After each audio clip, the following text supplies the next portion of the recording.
Hi everyone, எல்லாரும் எப்படி இருக்கீங்க? நல்லா இருப்பீங்கன்னு நினைக்கிறேன்.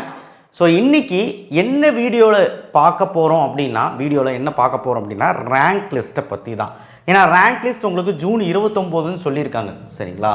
இப்போ 29ஆம் தேதி ரேங்க் லிஸ்ட் வரப்போது. யார் யாருக்கு ரேங்க் லிஸ்ட் வரும் அப்படிங்கிறது நான் சொல்லிடுறேன். ஸோ சர்டிஃபிகேட் வெரிஃபிகேஷன் பற்றி கவலைப்படாதீங்க, அது ஆகிடும், சரிங்களா? சில இடத்துல எக்ஸ்டெண்ட் பண்ணுறோம், 23ஆம் தேதி முடி பாருங்கள் அப்படிலாம் சொல்கிறாங்க, அதெல்லாம் உண்மை தான், ஆகிடும். இன் ப்ரோக்ரஸ்ன்னு வந்தால் கவலைப்படவே தேவையில்லை, எப்படியாவது ஆயிரம் 100%, ஓகேவா? அதனால் அதை பற்றி நீங்கள் ஓவர் திங்க் பண்ண வேண்டாம். டிஎஃப்சிக்கு ஃபோன் அடித்து கேளுங்க, இல்லை நேரில் போய் பாருங்கள். அந்த பிரச்சனையை போட்டு குழப்பிக்காதீங்க. ஏன்னா கவர்மெண்ட் சைட்லேயும் 1008 குளறுபடிகள் இருக்குது. பட் இருந்தாலும் நீங்கள் கொஞ்சம் பார்த்துக்கோங்க, ஓகேவா? சரி, டிஎஃப்சி சென்டர் போய் பார்த்துக்கோங்க, ஓகே? ஏன்னா 20 ஆயிடுச்சு இல்லை. சரி, இப்போ என்ன வீடியோவில் இருக்குன்னா ரேங்க் லிஸ்ட்டு. நிறைய பேர் சாய்ஸ் ஃபில்லிங்க்கு ரெடி ஆகிட்டுருக்கீங்க. சரி, சாய்ஸ் ஃபில்லிங்கில் இப்போ நம்பர் ஆஃப் காலேஜஸ் எழுதி வச்சுருப்பீங்க. ஒரு காலேஜில் எத்தனை கோர்ஸ் வைக்கலாம்னு, எவ்வளோ கோர்ஸ் வேணாலும் வைக்கலாம் நம்ம சொல்லியிருந்தோம். N number of courses, N number of colleges, எப்படி வேணாலும் நம்ம வைக்கலாம். ஸோ அப்போது நீங்கள் சாய்ஸஸ் பண்ணி முடித்த உடனே இந்த சீட்டு அலோகேட் ஆகும், தெரியுங்களா? இந்த சீட்டு அலோகேட் ஆகிறது கம்ப்யூட்டர் நமக்கு சீட் எப்படி எடுத்து கொடுக்குது. இப்போ ஒரு 100 சாய்ஸ் வச்சுருக்கிற, 50 சாய்ஸ் வச்சுருக்கிற, எவ்வளோ சாய்ஸ் வேணாலும் வச்சுக்க. கம்ப்யூட்ரு இந்த காலேஜ் தாண்டா உனக்கு, இந்த கோர்ஸ் தாண்டா உனக்கு, அதாவது இப்போ பிஹெச்சியில் கம்ப்யூட்டர் சயின்ஸ், அப்படி அது எப்படி எடுத்து கொடுக்குது கம்ப்யூட்டர் அப்படிங்கிறது இப்போ தெளிவாக பார்க்க போகிறோம். அப்படி உங்களுக்கு தெரிஞ்சதுன்னா நீங்கள் சாய்ஸ் ஃபில்லிங்கில் அலட்சியமாக இருக்க மாட்டீங்க. இந்த விஷயமெல்லாம் ரொம்ப முக்கியமான விஷயம். இப்போது ரேங்க் லிஸ்ட்டை வச்சு தான் நம்ம சொல்ல போகிறோம். ரேங்க் லிஸ்ட் அப்படிங்கிறது ஒன்றும் இல்லை, தரவரிசை பட்டியல். ஃபஸ்ட் ரேங்க்லேருந்து யாரெல்லாம் அப்ளிகேஷன் போட்டிருக்காங்களோ எல்லாத்துக்குமே ரேங்க் கொடுத்துருவாங்க. ஸோ 2,45,000 பேர்னா 2,45,000 பேருக்கும் ரேங்க் வரும். இது ஜென்ரல் ரேங்க். 1 2 3 4 5 எல்லாத்துக்குமே ரேங்க் வரும். சீரியல் நம்பர் மாதிரி போட்டிருப்பாங்க லெஃப்ட் சைடில், அது ஜென்ரல் ரேங்க். ஜென்ரலாக எல்லாத்துக்கும் ரேங்க் கொடுப்பாங்க. அண்ட் 7.5 ரிசர்வேஷன் அப்படிங்கிறவங்களுக்கும் ரேங்க் கொடுத்துருப்பாங்க. இதில் ஒரு சின்ன வித்தியாசம் பாருங்கள். ஜென்ரல் ரேங்க் கொடுத்துருப்பாங்க, எல்லாத்துக்குமே கம்யூனிட்டி ரேங்க்கும் கொடுத்துருப்பாங்க. ஆனால் ஓசி மாணவர்களுக்கு மட்டும் அங்கே கேப் விட்டுருப்பாங்க. ஏன்னா ஓசிங்கிறது open competition or other category, எப்படி வேணாலும் சொல்லலாம். ஆனால் ஓசிங்கிறது ஒரு ரிசர்வேஷன் அடிப்படையில் வராது. அதாவது ரிசர்வேஷன்னா BC, BCM, SC, SC, ST, MBC, DNC இவங்கள்லாம் தான் ரிசர்வேஷனுக்கு வருவாங்க. தவிர ஓசிங்கிறது ஓப்பன் கேட்டகிரி, அதுக்கு வராது. ஸோ அதனால் அங்கே கேப் விட்டு வச்சுருப்பாங்க. அவங்க கம்யூனிட்டி ரேங்க் அவங்களுக்கு இருக்காது. ஸோ மீதி இருக்க எல்லா BC, MBC, BCM, SC, SC, எஸ்டிக்கெல்லாம் ரேங்க் இருக்கும். என்ன ரேங்க்? அவங்க கம்யூனிட்டியில் என்ன ரேங்க் இருக்கும். இந்த 2 ரேங்க் உங்கள் கையில் கிடச்சிருமா? அதேமாதிரி 7.5% இருந்தீங்கன்னா அதுலேயும் ஜென்ரல் ரேங்க் வரும். 7.5 ஜென்ரல் ரேங்க் எவ்வளோ, 7.5 கம்யூனிட்டி ரேங்க் எவ்வளோ, அதில் உங்களுடைய கம்யூனிட்டி ரேங்க் எப்படிங்கிறது வந்திருக்கும். ஸோ இந்த ரேங்க்கெல்லாம் வச்சு நம்ம டிசைட் பண்ணிடலாம். கட் ஆஃபை விட ரேங்க்கை வச்சு டிசைட் பண்ணிடலாம் எந்த கல்லூரி கிடைக்க போகுது அப்படின்னு. ஓரளவு ஒரு 90% ப்ரெடிக்ட் பண்ணிடலான்னு பார்த்துக்கோங்களேன். நம்ம ப்ரீவியஸ் இயர் கட் ஆஃப் வச்சு நம்ம பார்க்குறோம். இப்போ data previous year cut off விட ப்ரீவியஸ் இயர் ரேங்க்கை வச்சு பார்க்கும்போது நமக்கு இன்னும் கொஞ்சம் கிளாரிட்டி கிடைக்கும். ஓ, இந்த ரேங்க்குள்ளே கிடச்சிருக்கு, அப்போ இந்த ரேங்க்குள்ளே நமக்கு கிடைக்கும், ஓகேவா? ஸோ அதனால் பயப்பட வேண்டாம். இப்போ உதாரணத்துக்கு ஜென்ரல் ரேங்க் 1,00,000 ரேங்க் இருக்குன்னு வச்சுக்கோ, பார்த்து பயந்துடாதீங்க. ஐயோ, என் ரேங்க் 1,00,000 தாண்டி போயிடுச்சு. ஆனால் உங்கள் கம்யூனிட்டி இப்போ பிசின்னு வச்சுக்கோங்க, நான் பிசின்னு வச்சுக்கோங்க, என் கம்யூனிட்டியில் நான் ஒரு 75,000 ரேங்க் இருப்பேன். கம்மியாக தான் வரும். ஒரு கம்யூனிட்டிலையும் கொஞ்சம் பேர் தான் இருப்பாங்க. இப்போது பிசியில் தான் அதிகமாக இருப்பாங்க, 1,00,000 பேர் இருப்பாங்க. எம்பிசியில் ஒரு 80,000 பேர் இருப்பாங்க, 70,000 பேர், 80,000 பேர் இருப்பாங்க. எஸ்சியில் வெறும் 30,000 பேர் கூட இருக்க மாட்டாங்க. எஸ்சியில் ஒரு 10,000 பேர், அவ்வளோ கூட இருக்க மாட்டாங்க, 5,000 பேர் அப்படி. எஸ்டியில் ஒரு 2,000 பேர், 3,000 பேர் தான் இருப்பாங்க. ஸோ இப்படி நம்ம பிரித்து பார்த்தோம்னாலே தெரிஞ்சிடும் நம்ம கம்யூனிட்டிக்குள்ளே எவ்வளோ பேர் இருக்கோம் அப்படின்னு. ஏன்னா கம்யூனிட்டி ரேங்க்கு ரொம்ப முக்கியம். இந்த கம்யூனிட்டி வச்சே நமக்கு சீட்டு கிடச்சிருமா கிடைக்காதான்னு தெரிஞ்சிடும். ஆனால் உங்கள் டிஎன்ஏ வெப்சைட்டில் போட்டிருக்கிறது ஜென்ரல் ரேங்க் எல்லாமே. அது ஏன் ஜென்ரல் ரேங்க் போட்டிருக்குன்னா, சீட்டு அலோகேட் ஆகும்போது நமக்கு ஜென்ரலில் ஓசியில் அலோகேட் ஆகிருக்கா, நம்ம கம்யூனிட்டியில் அலோகேட் ஆகிருக்கா அப்படிங்கிறது தெரியும். ஸோ ஓசியில் அலோகேட் ஆகுமா அப்படிங்கிறது பார்க்கும்போது ஃபஸ்ட்டு நீங்கள் தெரிஞ்சுக்க வேண்டியது என்னென்னா, அந்த ரேங்க் எப்படி, அதாவது அந்த ரேங்க்கை வச்சு எப்படி கம்ப்யூட்டர் எடுத்து கொடுக்குறதுன்னு பார்க்குறதுக்கு முன்னாடி ஒரு சின்ன விஷயத்தை பார்த்துருவோம். சப்ஸ்கிரைப் பண்ணலாம், பண்ணுங்கள், லைக் பண்ணுங்கள். நீங்கள் கண்டிப்பாக சப்போர்ட் பண்ணுங்கள் இந்த வீடியோவுக்கு. Sports rank, ex servicemen rank, differentiable rank, அதில் 7.5 ரிசர்வேஷனுக்கு அதுலேயும் வருவாங்க. ஸோ இவங்க ஸ்பெஷல் ரிசர்வேஷன் கேட்டகிரி. 7.5க்கு ஜென்ரல் ரேங்க் வரும், 7.5 கம்யூனிட்டி ரேங்க்கு வரும். General rank for general rank அப்படிங்கிறது எல்லாத்துக்குமே வரும், சரிங்களா? அதுலேயும் எல்லாத்துக்கும் கம்யூனிட்டி ரேங்க் கிடைக்கும், ஓகே. ஒகேஷனல் ரேங்க்குன்னு இருக்கும், அவங்களுக்கும் அதுலேயும் கம்யூனிட்டி ரேங்க் இருக்கும், ஒகேஷனல் ரேங்க் இருக்கும். ஒகேஷனில் 7.5 இருக்கும், அதுலேயும் 7.5 ரேங்க் இருக்கும். ஜென்ரலாக அண்டு கம்யூனிட்டி ரேங்க்கும் இருக்கும். எல்லாத்துலேயுமே கம்யூனிட்டி ரேங்க் ஜென்ரல் ரேங்க் இருக்கும், பார்த்துக்கோங்க. ஓகே, இது ரேங்க்கு.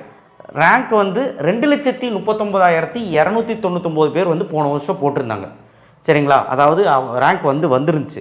அது 7.5ல் 40,840 பேருக்கு வந்துச்சு. இந்த வருஷம் நான் எதிர்பார்க்கறது 2,40,000 பேருக்காவது ரேங்க் வந்துடும்.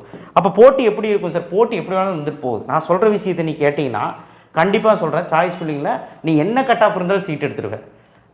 எவ்வளோ படிக்கவலமான கட் ஆஃப் இருந்தாலும் சீட் எடுத்துருவேன், பார்த்துக்கா. இப்போ நமக்கு ரிசர்வேஷன் சொல்லிட்டு இதுதான் கொடுத்துருக்காங்க நம்ம தமிழ்நாட்டில். ஓசிக்கு 31% இடம். இப்போ ஒரு கல்லூரியில் ஒரு 100 சீட் இருக்குன்னு வச்சுக்கோங்களேன், அதில் 31 சீட் வந்து ஓசிக்கு. பிசிக்கு வந்து 26.5, அது 27 எடுத்துக்குவாங்க, 26 எடுத்துக்குவாங்க. பிசிஎம்முக்கு 3.5% சதவீதம். அப்போ அது 4 சீட்டாகவும் எடுத்துக்குவாங்க, இல்லை 3.5 சீட்டாகவும் எடுத்துக்குவாங்க, 3 சீட்டாகவும் எடுத்துக்குவாங்க. எம்பிசிக்கு 20 சீட்டு, எஸ்சிக்கு 15 சீட்டு, எஸ்சிஏக்கு 3 சீட்டு, எஸ்டிக்கு 1%. இந்த பர்சன்டேஜ் கணக்கு ஒரு கல்லூரியில் ஒரு கிளாஸில் ஒரு triple department, EC department, CSE இருக்கும். ஒரு டிபார்ட்மெண்ட்டுக்கு 60 பேர் இருப்பாங்கன்னு வச்சுக்கோங்களேன். 60 பேர்த்தில் அந்த ட்ரிபிள் டிபார்ட்மெண்ட் எடுக்கிறீங்கன்னா ட்ரிபிள் டிபார்ட்மெண்ட்டில் 60 பேர்த்தில் இந்த ரிசர்வேஷன்லாம் பிரிஞ்சிருக்கும். ஓகேவா, இது தெரிஞ்சுக்கோங்க. ஏன்னா இப்போ ஓசி, பிசி, பிசிஎம், எம்பிசி இப்போ சாய்ஸ் ஃபில்லிங் பண்ணும்போது உங்களுக்கு தெரியாது. ஆனால் வேக்கன்சி லிஸ்ட்டில் இப்படி இருக்கும். வேக்கன்சி லிஸ்ட்னு ஒன்று ரிலீஸ் ஆகும், அப்போ இப்படி இருக்கும். எல்லா கம்யூனிட்டிக்கும் எவ்வளோ சீட் மேட்ரிக்ஸ்ன்னு போட்டிருப்பாங்க.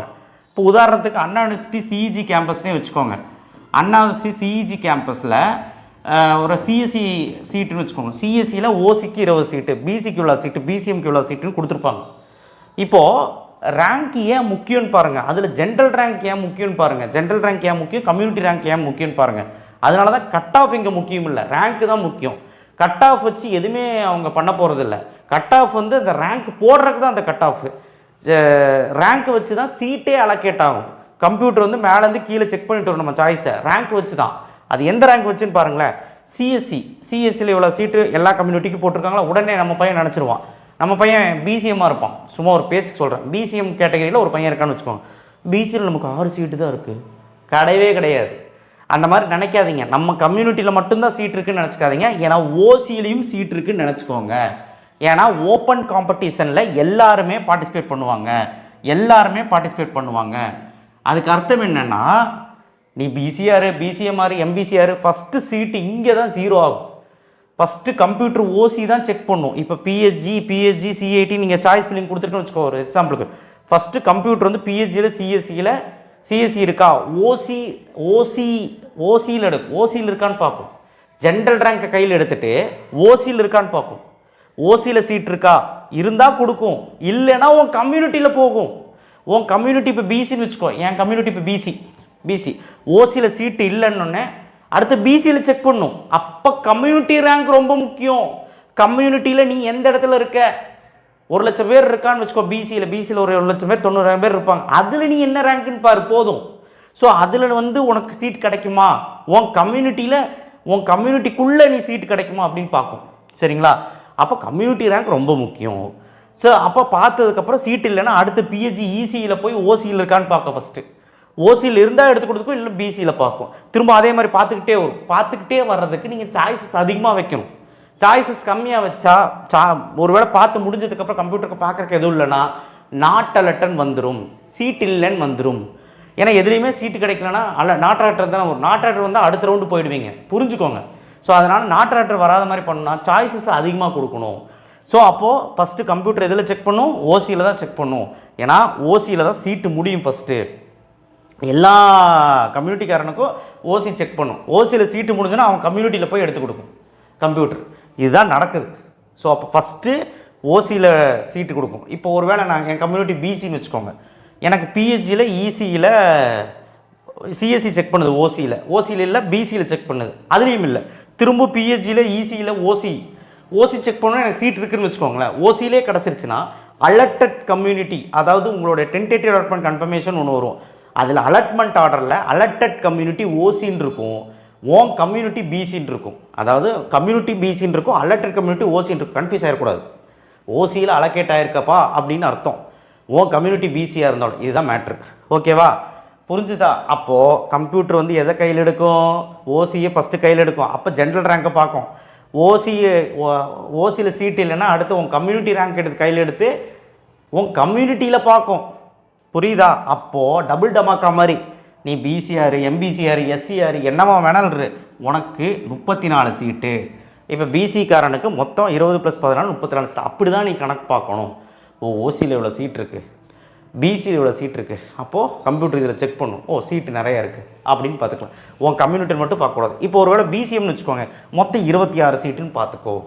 26 சீட் இருக்குது, ஓசியில் 20 சீட்டு, பிசிஎம்மில் 6 சீட்டு அப்படின்னு பார்த்து நீ சாய்ஸ் பண்ணிக்கலாம். உனக்கு பார்த்தாலே தெரிஞ்சிடும் சீட்டு கிடைக்குமா கிடைக்காதுன்னு. ஓசியில் நிறையா சீட் இருந்தாலே உனக்கு அந்த அந்த பிரான்ச்சுக்கு அந்த கல்லூரியில் சீட்டு கிடைக்கிறதுக்கு நிறைய வாய்ப்புகள் இருக்குது. அதனால் ஓசியில் சீட் இருக்கான்னு பாரு.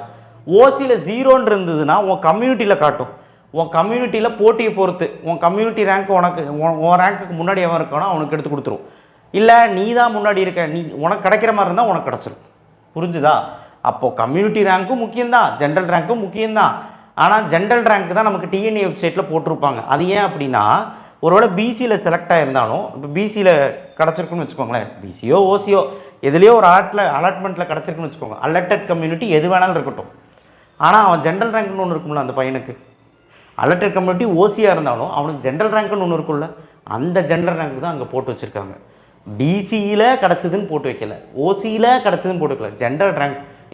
இந்த ஜென்ரல் ரேங்க் பையனுக்கு, இந்த ரேங்க் இருக்க பையனுக்கு கிடச்சிருக்கு அப்படின்னு தான் டிஎன்ஏ வெப்சைட்டில் போட்டிருக்காங்க. ஸோ இப்போதைக்கு உங்கள் கையில் ஜென்ரல் ரேங்க் வச்சு, ரேங்க் வந்த உடனே ஜென்ரல் ரேங்கை வச்சு நீங்கள் டிஎன்ஏ வெப்சைட்டில் பாருங்கள். கம்யூனிட்டி ரேங்க் வச்சு பார்க்க முடியாது. ஜென்ரல் ரேங்க் வச்சு கிடைக்குமா கிடைக்காதான்னு பாருங்கள், அவ்வளோதான். ஆனால் சாய்ஸ் ஃபில்லிங்னு வரும்பொழுது ஜென்ரல் ரேங்க்கும் முக்கியம்தான், கம்யூனிட்டி ரேங்க் அதை விட முக்கியம். ஏன்னா உங்கள் கோட்டாவில் போய் செக் பண்ணும். ஸோ அப்போ கம்ப்யூட்டர் மேலேருந்து கீழே செக் பண்ணிகிட்டே வரும்பொழுது ஓசியில் செக் பண்ணி முடிச்சுட்டு பிசியில் செக் பண்ணும், பார்த்துக்க. அதே மாதிரி உன் கம்யூனிட்டியில் என்னவோ அது செக் பண்ணும், அதை புரிஞ்சுக்கும். ஓகேவா? இப்போ எம்பிசிக்காரன் 180 கட் ஆஃபு, ஒரு பிஹெச்சியில் சிஎஸ்சி பிஹெச்சி இப்படி வச்சுட்டு வந்திருக்கிறான் சாய்ஸ் ஃபில்லிங்கு. ஸோ நான் வந்து என்ன சொல்கிறது, ஒரு இங்கே நான் எக்ஸாம்பிளுக்கு எழுதுறேன், சிஜியில் சிஎஸ்சி எழுதிக்கிறேன் உங்கள் கன்ஃபியூஸ் ஆகாமல் இருக்கிறதுக்கு. இப்போ சீட் இவ்வளோ இருக்குது, எனக்கு ஃபஸ்ட்டு சாய்ஸு சிஇஜி வேணும்னு வச்சுக்கிறேன். அப்போ ஃபஸ்ட்டு சிஇஜி கிடைக்குமான்னு தெரியல, இருந்தாலும் வச்சுக்கிறேன். நான் வந்து எனக்கு வந்து சீட்டு வந்து ஃபஸ்ட்டு ஓசியில் செக் பண்ணுது, சிஇஜியில் சிஎஸ்சி இருக்கா. அடுத்தது எம்பிசியில் செக் பண்ணும். நான் இப்போ எம்பிசினா எம்பிசியில் செக் பண்ணணும். எம்பிசிலையும் இல்லைனா அடுத்து திரும்ப ஓசியில் செக் பண்ணும், பிஹெச்சியில் சிஎஸ்சி இருக்கா. திரும்ப டக்குன்னு எம்பிசியில் செக் பண்ணும். திரும்ப வந்து பார்த்திங்கன்னா ஓசியில் செக் பண்ணும். திரும்ப வந்து எம்பிசியில் செக் பண்ணும். இருந்தால் ஓசியிலே இருந்தால் எடுத்து கொடுத்துரும், ஓசியில் இல்லைனா உன் கம்யூனிட்டி இருந்தால் எடுத்து கொடுத்துரும். ரெண்டுலேயுமே இல்லைனா அடுத்த சாய்ஸுக்கு போயிடும். புரிஞ்சுதான் எப்படிங்கிறது? இதனால தான் ரேங்க்குங்கிறது ரொம்ப முக்கியம், கம்ப்யூட்டர் எப்படி சீட் எடுக்கிறதுக்கு ரொம்ப முக்கியம். சரியா? ஸோ அதனால் தயவு செய்து வேக்கன்சி லிஸ்ட்டு பார்த்த உடனே பதற வேண்டாம். ஓசியில் சீட் இருக்கான்னு பாரு, உன் கம்யூனிட்டியில் சீட் இருக்கான்னு பாரு, அதை வச்சு சாய்ஸ் ஃபில்லிங் பண்ணி கண்டிப்பாக கிடச்சிரும். ஓகேவா? சாய்ஸ் ஃபில்லிங் பண்ணும்போது எங்கள் பக்கத்தில் ஓசியில் எவ்வளோ சீட்டு, பிசியில் எவ்வளோ சீட்டுன்னு போட்டிருக்கும். சாய்ஸ் ஃபில்லிங் பண்ணும்போதே உன் கம்யூனிட்டிலையும் ஓசியில் எவ்வளோ சீட்டுன்னு தான் போட்டிருக்கும், 2 தான் போட்டிருக்கும் சாய்ஸ் ஃபில்லிங் பண்ணும்போது. சரியா? தயவு செய்து ஒன்று மட்டும் புரிஞ்சுக்கோ, பயந்துகிட்டே இருந்தீங்கன்னா ஒன்றுமே ஆகாது. இங்கே நிறைய விஷயங்கள் இருக்குது. நீ வந்து பயந்து இப்போ எல்லாம் போய் மேனேஜ்மெண்ட் கோட்டால் போட்டாச்சு, எனக்கே தெரியுது. ஒரு கல்லூரியும் போய் பார்க்கும்போதும் எல்லாரும் போய் சேர்ந்தாச்சுங்கிறது தெரியுது. ஆனால் கவர்மெண்ட் கோட்டாவில் நிறைய சலுகைகள் இருக்குது, பார்த்துக்கோ. ஸோ ஒரு விஷயம் நல்லா தெரிஞ்சுக்கோ, ஜென்ரலில் நமக்கு வந்து ஜென்ரல் ரேங்க் வந்து எவ்வளோ வேணாலும் இருக்கட்டும், 1.5 லட்சம் கூட இருக்கட்டும். ஆனால் உன் கம்யூனிட்டி ரேங்க் எவ்வளோன்னு பாரு. உன் கம்யூனிட்டிக்குள்ளே என்ன 2,45,000 பேரும் பிசியாக இருப்பான், இல்லை எல்லாம் பிரிஞ்சிருவானுங்க. அப்போ உன் கம்யூனிட்டியில் நீ எந்த ரேங்க்குன்னு பாரு, அதை வச்சு உனக்கு சீட்டு அலோகேட் ஆகும். சரியா? ஸோ அதனால் நெக்ஸ்ட் வீடியோவில் சந்திப்போம். உனக்கு இப்போ புரிஞ்சிருக்கும் சீட்டு எப்படி அலோகேட் ஆகுது அப்படிங்கிறது, ரேங்க் எதுக்கு முக்கியம்னு இப்போ புரிஞ்சிருக்கும். இதை வச்சு தான் சீட்டே அலோகேட் ஆகும். ஸோ ஜென்ரல் ரேங்க்கும் கிடைக்கும், கம்யூனிட்டி ரேங்க்கும் கிடைக்கும். ஸோ இது எதுக்குன்னு உனக்கு பர்பஸ்ன்னு புரிஞ்சு போச்சு. கட் ஆஃப்லாம் இங்கே வேலையே கிடையாது. கட் ஆஃபை வச்சு இப்போ நீ பார்க்குறதுக்கு மட்டும்தான், தவிர ரேங்க்கை வச்சு தான் நீ வந்து ரேங்க் லிஸ்ட் வந்ததுக்கப்புறம் ரேங்க்கை வச்சு தான் நீ வந்து உன்னுடைய டிஎன்ஏ வெப்சைட்டில் ரேங்க்குன்னு பார்க்க முடியும், ரேங்க்கை வச்சு பார்க்க முடியும். அதை பார்க்கணும். சரியா? ஸோ எதாக இருந்தாலும் டெசிஷன் இப்போவே எடுத்து முட்டாள்தனம் பண்ணிடாதீங்க. ஓகே? ஸோ ரேங்க் லிஸ்ட் வரட்டும், எதாக இருந்தாலும் கரெக்டான முடிவு எடுத்துக்கலாம். அண்டு முடிவு எடுக்கிறது என்ன, அவ்வளோதான். சாய்ஸ் ஃபில்லிங் போய் பண்ணு, கண்டிப்பாக சீட் கிடைக்கும். ஓகேவா? நன்றி, வணக்கம், தேங்க்யூ. ஷேர் பண்ணுங்கள், சப்ஸ்கிரைப் பண்ணுங்கள். இந்த விஷயத்தை எல்லாத்துக்கும் சொல்லுங்கள், இந்த மாதிரிலாம் இருக்குது, இந்த மாதிரிலாம் இல்லை, இந்த மாதிரிலாம் சொல்லிகிட்டு இருக்காங்க அப்படின்னு சொல்லுங்கள். நிறைய பேருக்கு தெரியல, ஷேர் பண்ணுங்கள் தயவுசெய்து. தேங்க்யூ.